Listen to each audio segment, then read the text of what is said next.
Chapter 1. Jump into the sea. Far away from the shore, a private luxury cruise ship was moving slowly across the sea. The sea was like a roaring tiger, churning tumultuously, much like Tan Aining's current emotions. She was extremely frustrated, like a caged tiger. She was dressed in a casual white t-shirt and jeans, standing on the very edge of the deck of the cruise ship. One step backward, and she would fall directly into the deep sea. What was worse, her right shoulder and left thigh were bleeding after being shot. She was trembling and teetering, but still struggled to remain standing there. How brave and determined she was. In fact, 2 shots weren't severe enough to make Tang Aining tremble and teeter.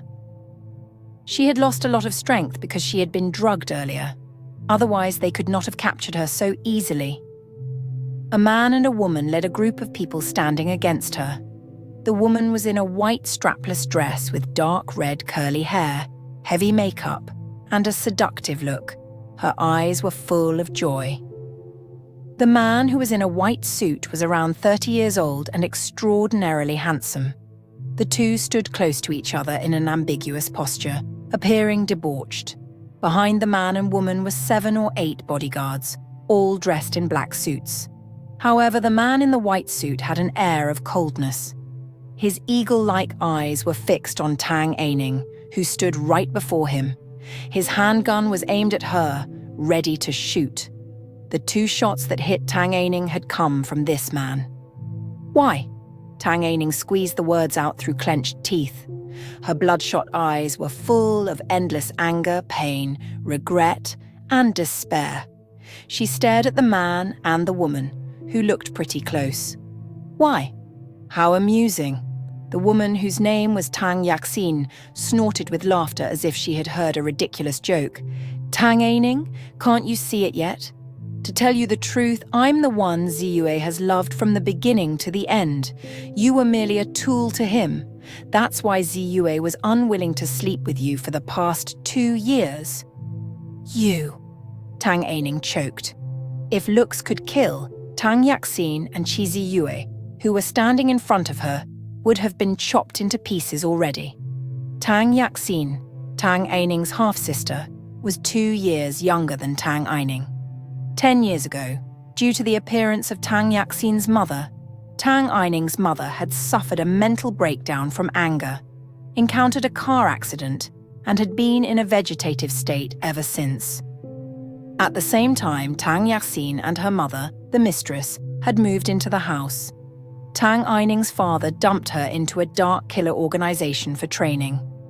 Afterward, she did many dirty deeds for the Tang family.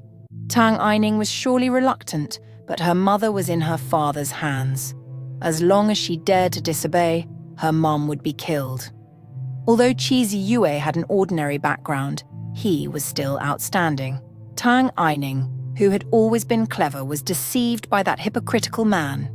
Tang Yaxin, on the other hand, couldn't care less about Tang Aining's irritation. She continued, "Dad knows that once your mother is dead, he'll lose control of you, so he deliberately sent men to chase you, to make you fall in love and be willing to do whatever he wants.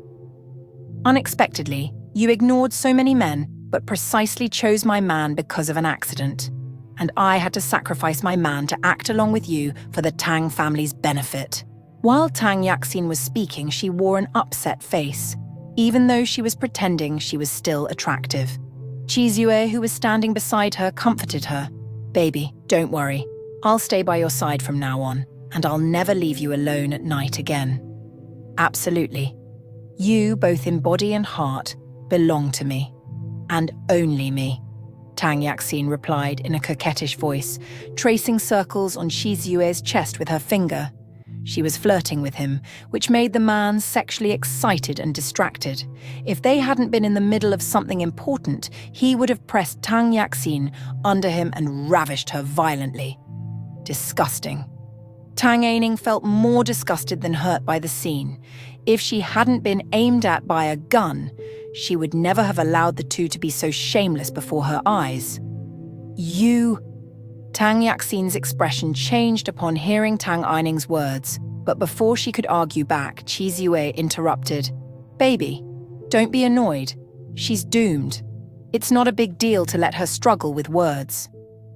Tang Yaxin calmed down after Chizue's explanation. "You're right. Actually, I didn't want to deal with her at such an early stage, but she already found out about her mother's death. Anyway, I have to say she has a really intimate relationship with her mother. She even betrayed the Tang family, and you, for her mother." After a short pause, Tang Yaxin added, "Tang Aining, since you've done a lot for the Tang family, I'll give you 2 choices. 1, you can jump down alone, and 2, Tang Yaxin wore a meaningful smile. 2, you can have fun with my men and enjoy the transition from being a girl to becoming a woman before your death. How's that?" Tang Aining clenched her fists, and her face turned grim. In the end, she stopped struggling, as she now had no choice but to die.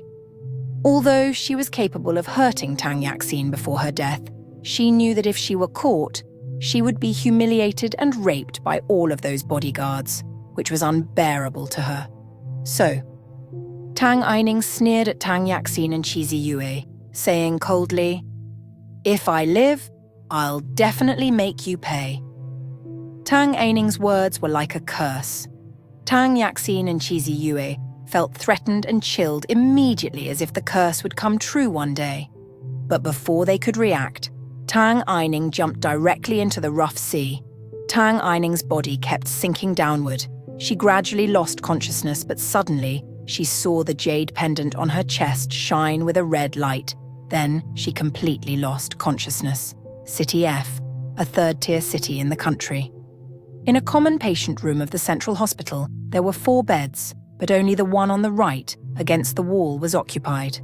On the patient bed was a girl, around 17 or 18 years old. Her head was wrapped in gauze bandages. She was a pretty girl with beautiful features, but she wore a solemn expression as she fixed her eyes on the news being played on the TV. If you've enjoyed this chapter, be sure to like, share, and subscribe so you don't miss the next part of this story. Stay tuned, and together we'll uncover the next thrilling twist.